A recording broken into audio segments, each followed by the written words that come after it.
প্রতিবারই ব্রিগেডের ময়দান হোক বা ২১-এর শহীদ স্মরণের জমায়েত, তাদের দেখা যায় একই ভঙ্গিতে, একই ভূমিকায়। রাজনীতির পতাকা বদলায়, পতাকাধারী মানুষ বদলায়, এমনকি পদে থাকা নেতাদের বদল হতেও দেখেছেন তারা। তবে তাদের ভূমিকায় নেই বদল, বরং রোজকার দিনের থেকে ব্রিগেডের এই ময়দানে তাদের দেখা যায় বাড়তি লাভের আশায়। না, ব্রিগেডের ডিম ভাত বা মাংস ভাতের আশা নয়, বাড়তি ইনকাম যদি হয় সেই আশায় সকাল থেকে দেখা গেল তাদের। কেউ জলের বোতল, কেউ ঝালমুড়ি, আবার কেউ ব্যাগ হাতে ঘুরে বেড়াচ্ছেন ব্রিগেডের ময়দানে। বিকোতে দেখা গেল জামা কাপড়ও। না, অনেকবার। প্রত্যেক বছরই কি হ্যাঁ হ্যাঁ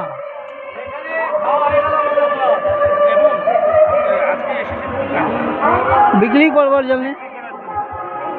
এরকম আজকে লাভের মানে আশা দেখছেন এরকম বিক্রি হবে, টুকটাক হচ্ছে।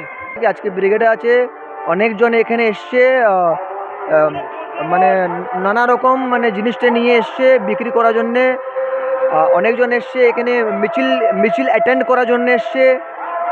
তাও আমিও চলে এসেছি, কি কিছু জিনিস আমি নিয়ে এসেছি, যে জিনিসটা এই সামনে আছে, আপনি দেখতে পাচ্ছেন মশলা মুড়ি আছে, বিস্কিট আছে, এইসব বিক্রি করতে আমি এখানে এসেছি।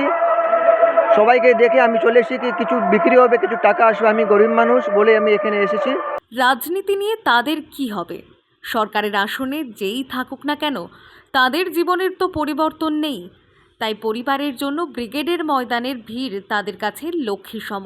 ব্রিগেডের পর বামেরা শূন্য থাক বা না থাক, এই বিক্রেতারা কিন্তু শূন্য হাতে ফেরেন না। শুভ্রজিৎ লাহার report, timeless depiction news, Kolkata.